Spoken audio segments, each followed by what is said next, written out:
Hello guys, welcome back to this iqoption automation series. In the last video, we successfully placed binary option trade. In this video, we will write function to get trade outcome for binary option. So let's get started. So let's place binary option trade, and also let's print the incoming websocket message. Okay, so all good. Let's place the trade and see what kind of WebSocket message we get when a binary option position is closed.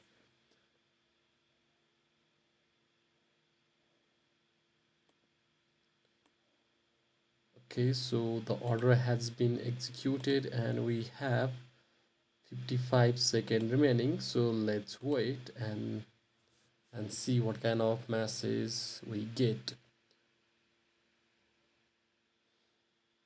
Okay, the position has expired and we get these messages when position is expired. So the names are option changed, option closed, option archived, and socket option closed. For timing, let's use the socket option closed message to determine this binary option trade outcome.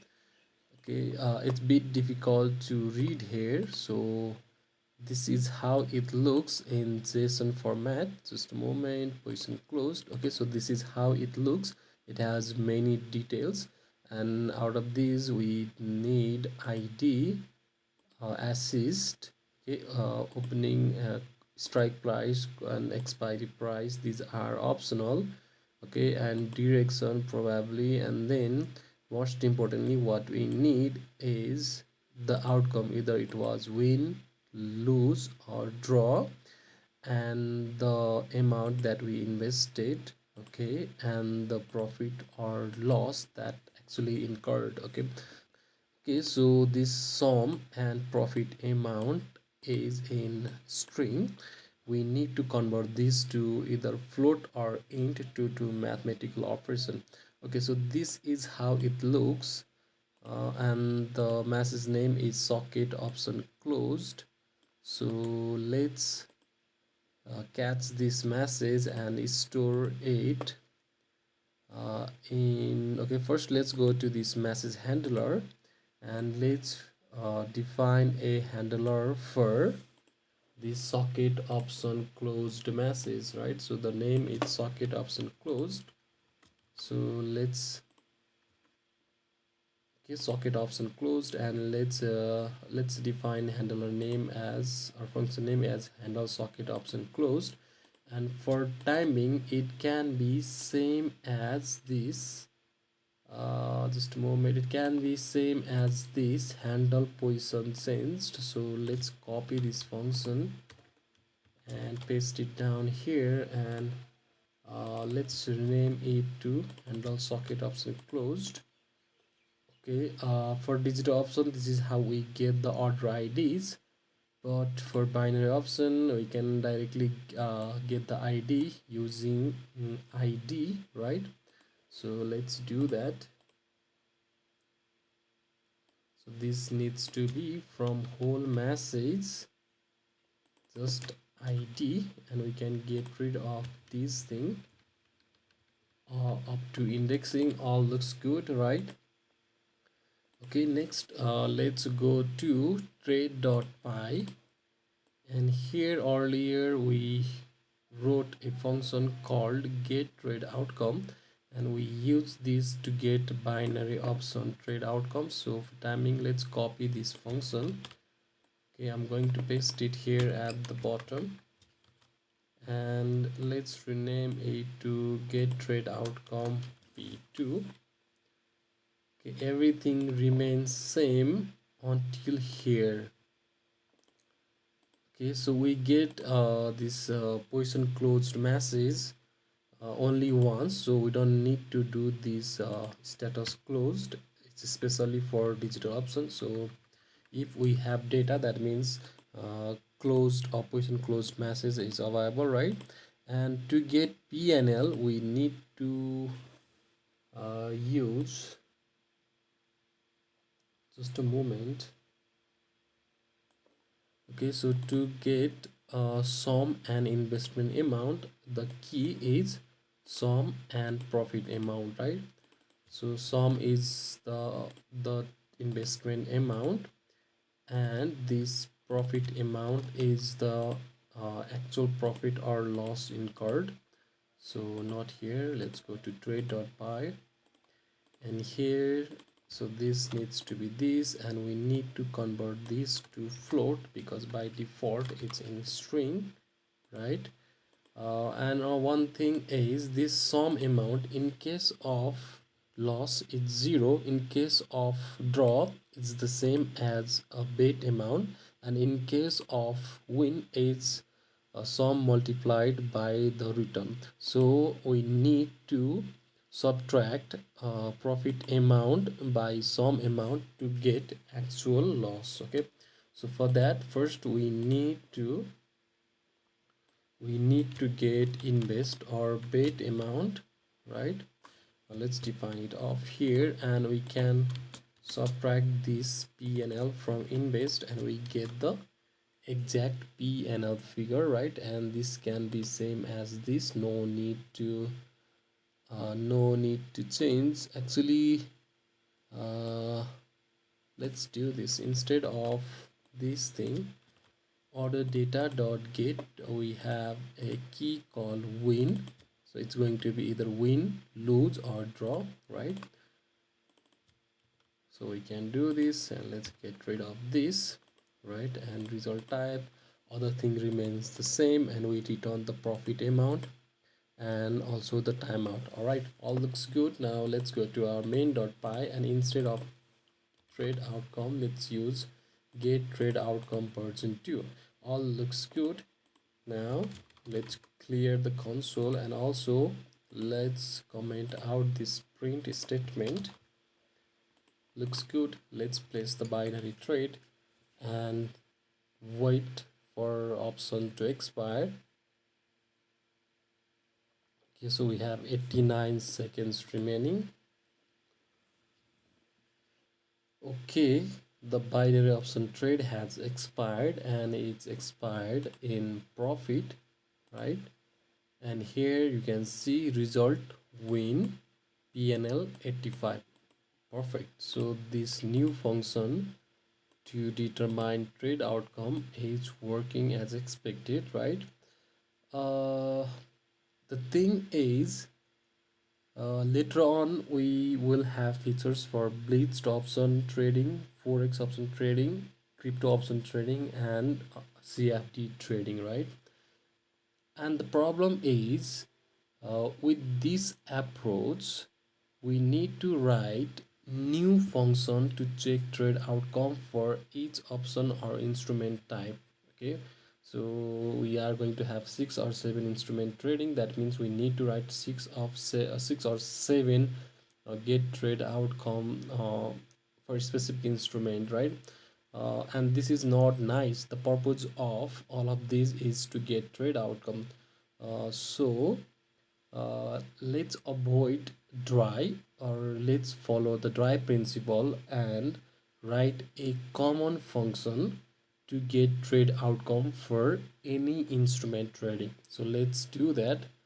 First, let's go to our models.py, and here let's define this enum class. For trade we have either win, loss, or break even. In the case break even, in the case of mostly in options trading, right? In CFD, crypto, and forex, uh, break even is very rare, right? So we either win, loss, or break even. And next, let's define a data class that represents a trade outcome. A trade outcome typically includes trade ID or order ID, assets that we traded for, investment amount, profit or loss amount, either it's win, loss, or break even, open price, close price, open time, close time. These are optional thing. If you don't need it, you can discard it. Okay, and direction. currency is also optional, and this option type is important, and I'll tell you why it's important in a moment. Okay, next thing is let's add a property method that defines if it's a win, loss, or break even. Okay, so property method, and if self dot is win, then we return result dot win enum enum object. Okay, and this and the same way for others. Next thing is let's define a method called toDict, and this will basically return a dictionary with key value pair as a standard dictionary item. Okay, so far so good, right? So the trade outcome object is going to have these attributes, and the property method looks like this, and the toDict method looks like this. So far so good.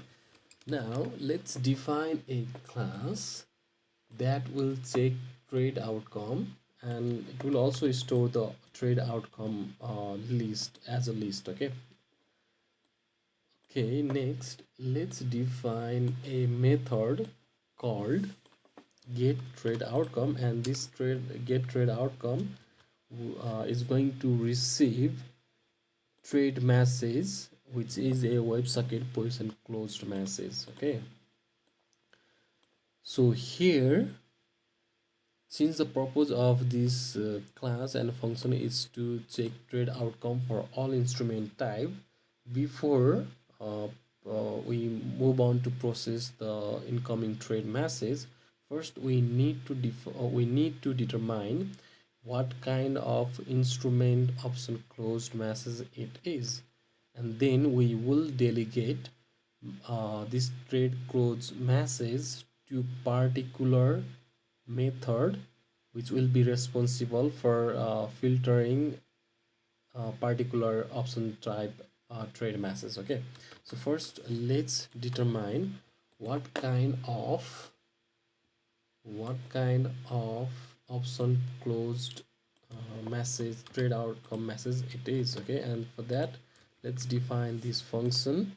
We will pass trade message, this trade message here.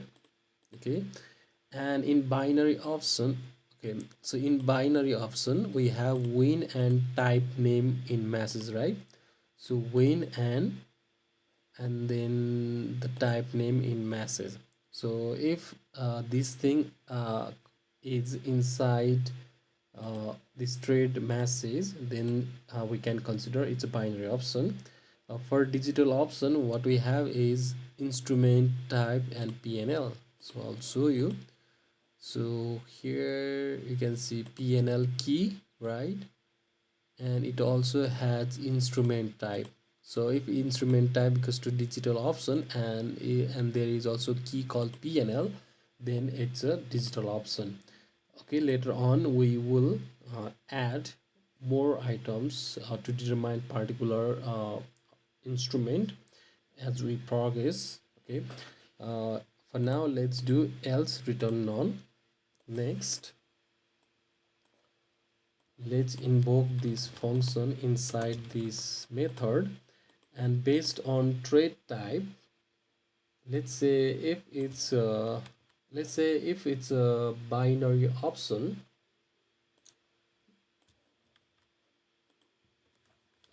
if trade type equals to option type dot binary option. So this is our option type enum class. For now we have binary, digital, and turbo. Later on you will have blitzed, forex, CFD, and crypto as well.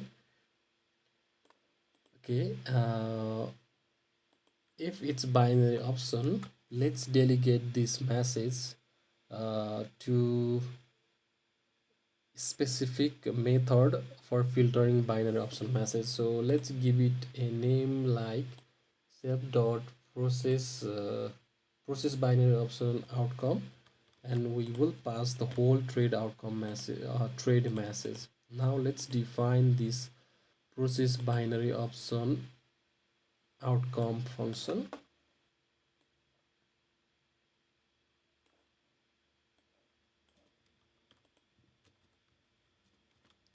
Okay, so this is how it's going to look like. We pass the trade message. This message is a dict object, right? And from this we get the invest amount stored in a key called sum, and PNL, net PNL amount. PNL amount is stored in a key called profit amount, and then we subtract by invest amount to get the exact profit loss or break even figure. Okay, next thing is let's return the trade outcome. So the trade outcome object looks like this. Okay, we need to pass value to each attribute. So let's let's instantiate the trade outcome and directly return it. So it's going to look like this: trade outcome, and we need to instantiate it by passing value, right? First thing is trade outcome, right? Trade ID or order ID, and it's stored in a key called ID.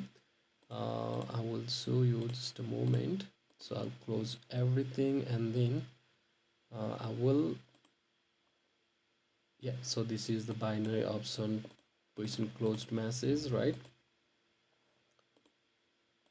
So ID, next thing is let's get this active ID, which is assist ID, right? And next thing is invest amount,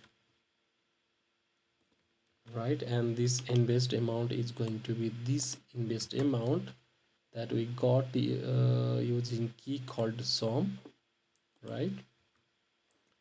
And next thing is we have a net PLL amount, so net profit or loss amount, right? And we have three boolean uh, value attribute: is win, is loss, and is break even, and we can determine if it's win, loss, or break even boolean value like this. Is win if profit or loss amount is greater than 0 or positive, uh, greater than 0 and positive, then it's a win, right? And if it's less than 0, which means negative value, this means it's a loss. And if profit or loss amount is equal to invest amount, then it's a break even. All right. Okay, next key we have is open price, close price, right? And we can get these open and close price values using a key called value. So this is strike price, and exp value is the assist priced at the time of option expiration, right? And next thing we have is direction, right? So direction is used in a key called direction. Currency is stored in a key called currency. And then option type is uh, it's a binary option, so we can directly assign a value like option type dot binary option. Okay, and next two more things remaining: open time and close time, right? Okay, we can get the value, get the open and close timestamp using key called created and expired, right? So let's close this one. And here timestamp it's not easily readable, right? So let's write a method, let's define a method that converts timestamp to standard date time format. Okay, so this is how it looks. We pass the timestamp, okay, and it's going to convert this to from datetime dot from timestamp. We need to subtract it by 1000 because timestamp is mostly in milliseconds, right? So this is what we do. All looks good, right? So this is all we need to do. Next, elif option type equals to if option type is binary, sorry, digital option, let's write a method to process or filter digital option trade closed message as well. Okay, so my bad, just a moment, it's not what I'm supposed to do. This needs to be if trade type equals to digital option,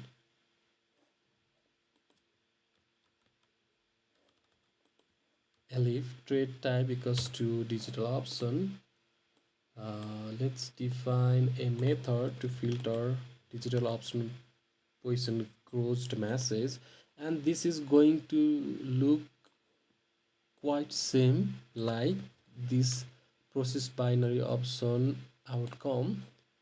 So here let's copy and paste uh, this process binary option trade outcome, and let's rename this copy function name to this. Okay, and to get invest amount and profit or loss amount, so let's get rid of this one and let's open this position.json. This is for binary option position closed message, right? Okay, so to get the invest and net profit or loss amount, we can use key called invest. So this is the investment amount, right? And PNL realize is the actual PNL we incurred, right? So instead of this, let's replace with this. Okay, we get invest. Okay, so here invest amount is in int, looks like it's in int, right, or in float, but let's make sure it's always in float. And the same way for PNL realized, right, we get PNL realized and we do typecasting to float. And the next thing is we need to modify things here. So this open and close time is going to be so there is a key called open time.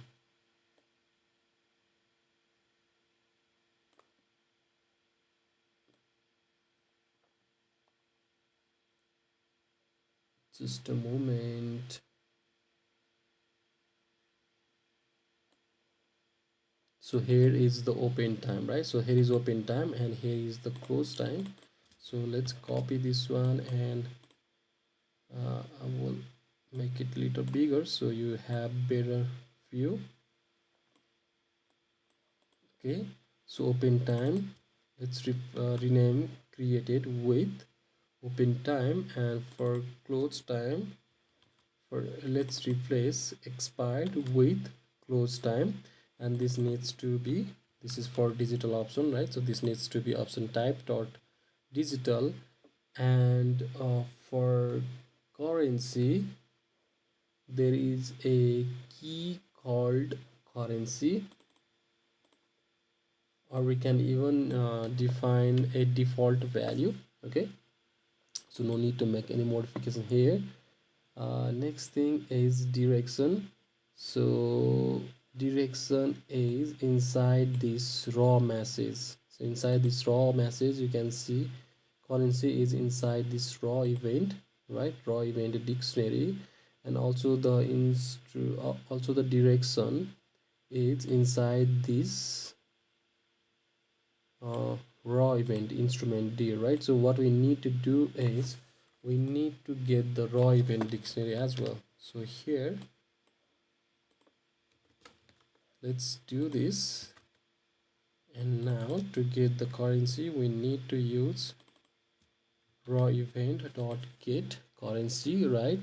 And the same way for this direction, and it's stored in a key called instrument dir, right? And then open and close price, it's stored in a key called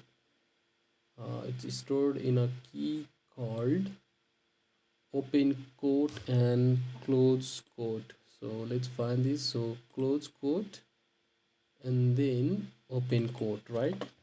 Again, these things are optional. If you don't need it, you can discard it. Yeah, so far so good. So this is going to be same as this. We don't need to change this. Or what we can do is, since this PL is so since it's just a moment, let me see. Let's see what can be done.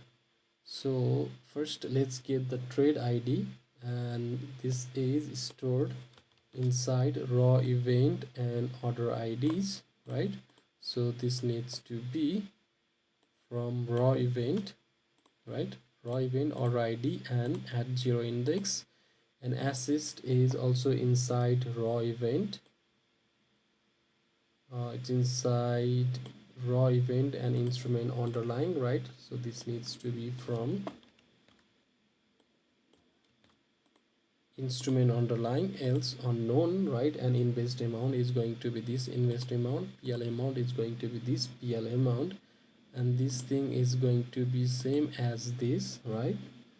And then this how do we determine break even for buy for digital option is, if PL amount is float 0, let's consider its break even, right? Okay, so this is all we need to do. Okay, now we can get rid of this, right? So method to convert timestamp to standard date time, right? And this method to filter digital option position closed message, right? And we return trade outcome object, all attribute being assigned related values, right? And this method to filter binary option position closed message, right? And the same way it also returns trade outcome object, right? That means we can uh,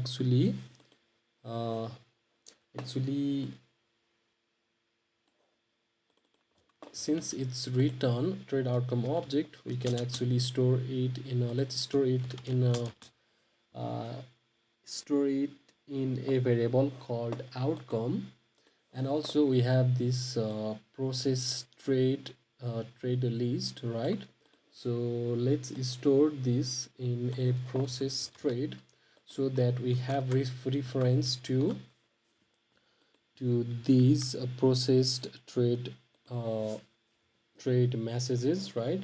And next thing is, let's return this trade outcome. Okay, let's return this. So far so good, all looks good. Next, let's go to our message handler, and here let's import let's import just a moment. Okay, so here let's import this trade outcome checker class. So from version, yeah, version 2 dot models import trade outcome checker, right? And let's instantiate it here as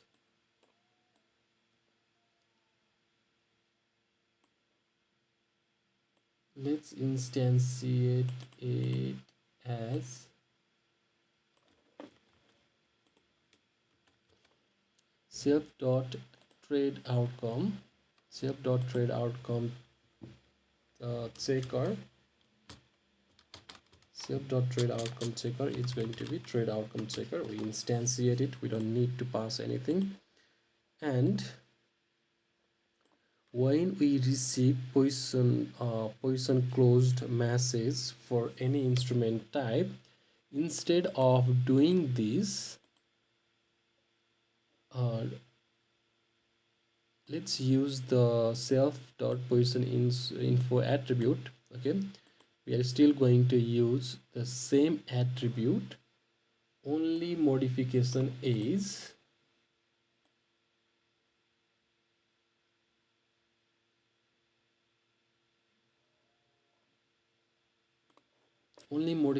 that we are going to make is, let's copy this one and comment out, going to be same as this, but this time instead of this, self dot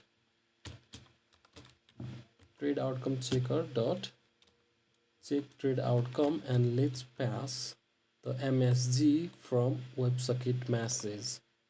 Yep, so this is all we need to do. Looks good. Let's go to our trade.py and let's define a new method called check trade outcome v3.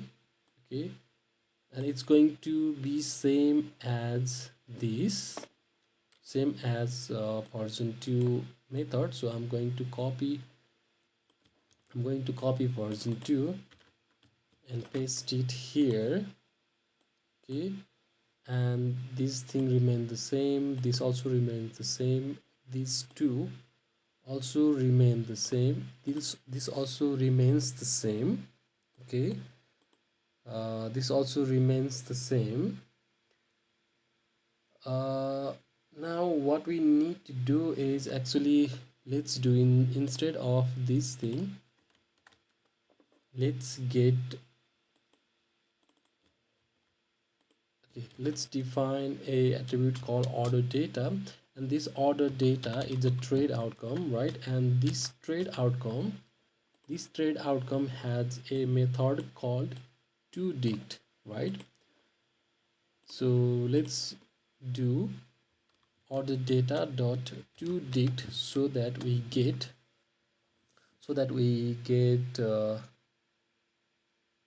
data as a standard dictionary key value pair, right?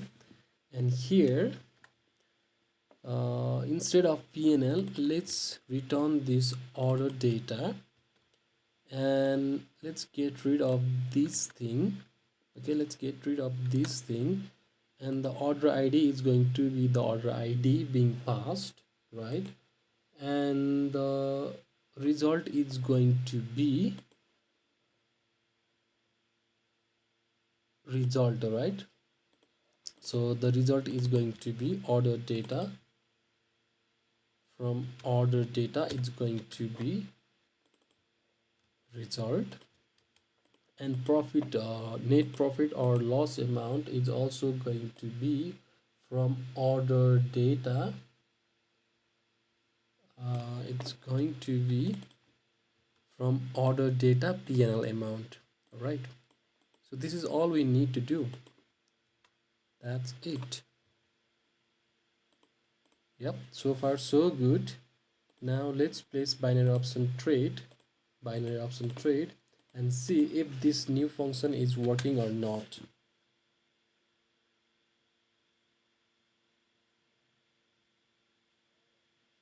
Okay, the order has been placed and 58 seconds remaining.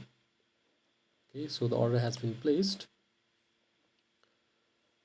Okay, so this is how our, oh, okay, there is a problem. So let's clear the console first.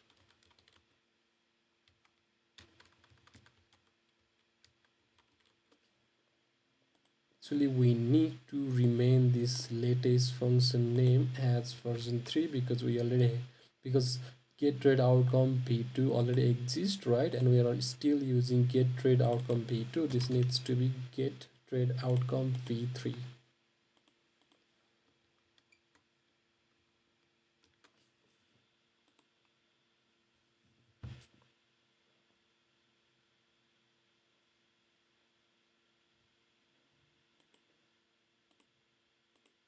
Okay, order placed, 55 seconds remaining.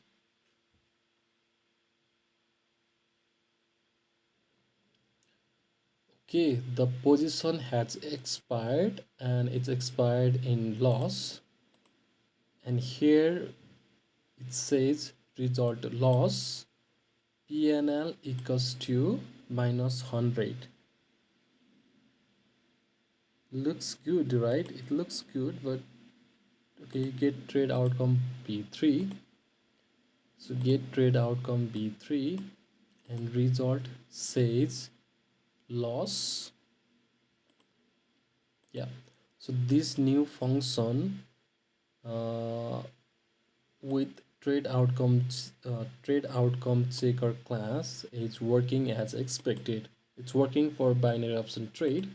Now let's make it to work for digital option trade as well. So for that, first let's go to message handler, and in this position changed message, this is for digital option, right? And we get position changed message when position is open and when position is closed for digital option trade, right?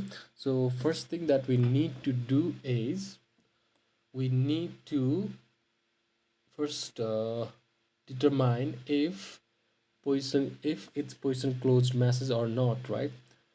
So so this digital option position closed message has a key called status, right? So let's do this. So if message msg from message and status equals to closed, this means position has been closed, right? Let's copy this thing, comment out, and here no need to make any modification to this. Only modification that we need to make is here, right? So only modification that we need to make is here, same as for binary of for socket option closed, right?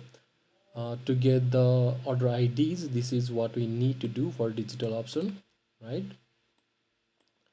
And then we invoke check trade outcome method from this trade outcome checker object. Okay, so all looks good.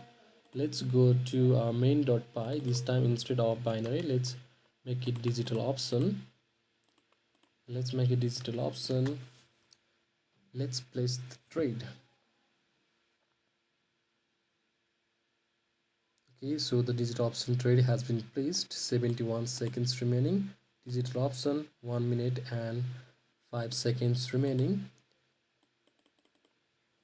If if it works for digital option also, we can get rid of get trade outcome and get trade outcome b2 methods, and we can use this get trade outcome version 3 as a standalone function to check trade outcome for all the option and marginal instrument trading.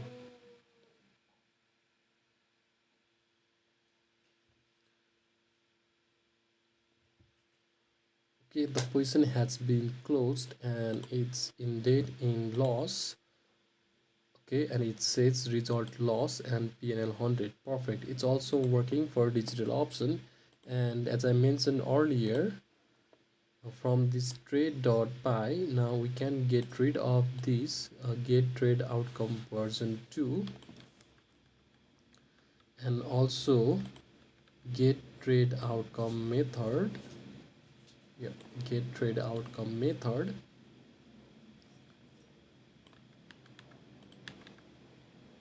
Next, let's rename it to get trade outcome. Looks good, right? And in iqclient.py, we don't need to make any modification to this get trade outcome method. It's same as before. We pass order ID and expiry, right? And we invoke get trade outcome from trade manager, right?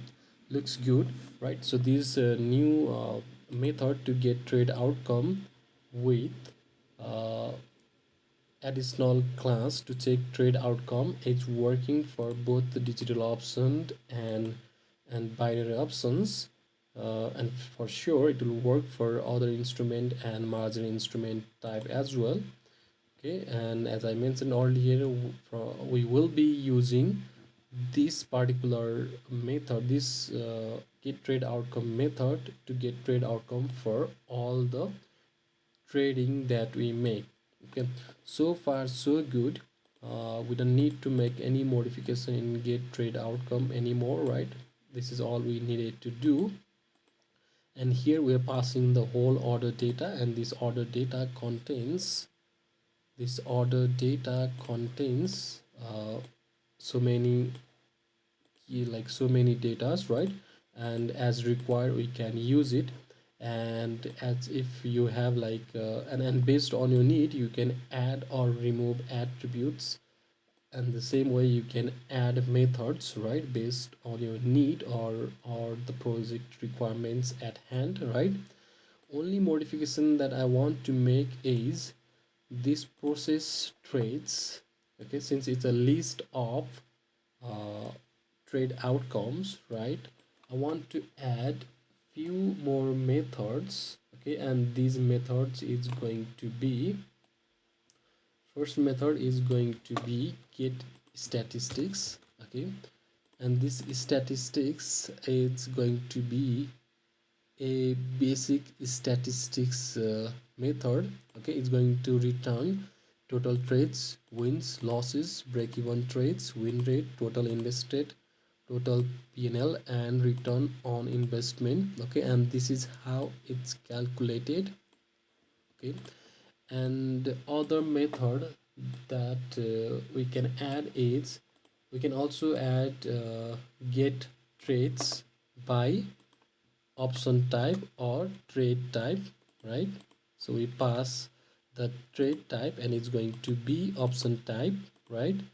And this is what we do. So here we are doing list comprehension. Okay, we are filtering for specific trade with trade dot type as trade type being passed. Okay, the same way we can get winning trades, losing trades. Okay, so okay, we don't need to pass any argument, we simply return the winning trades. Okay, and all, like each winning trade outcome is a trade outcome object, right? And the same way we can get losing trades, only all the losing trades, or we can also clear this process trades list, right? Okay, so here we are doing list comprehension, right? These two are pretty easy. And this is also the same way as this, right? We filter by the trade type. Let's say we want to get all the trades which is a binary option trade or digital option trade, or maybe we want to get only the winners or the losers, and these can be useful for analysis and other things. Okay, right, so that's all we need to do in get in this trade outcome checker class, right? So we added this method, right? So this is going to be the entry point for all the trade outcome to check, right? And then first we identify the type of trade. Next, this is what we do, we return trade outcome, and we need to pass value to each attribute because these are non-nullable field, right? And the same way for digital option, this is how it looks. Okay, and then to the timestamp to date time to convert timestamp to standard date time, and then get statistics and other method that I just mentioned how it works, right? All right, so it looks good, it's working for both binary and digital options because at the moment we have only two methods, right? Or methods only methods available to place binary and digital options, right? Soon we are going to have features for bleached option, and then we will move to forex, crypto, CFD, and then we will start implementing analysis, signal generation, and later on uh, machine learning and AI things as well. All right. So this is all in this video. Thank you for watching. See you in the next video.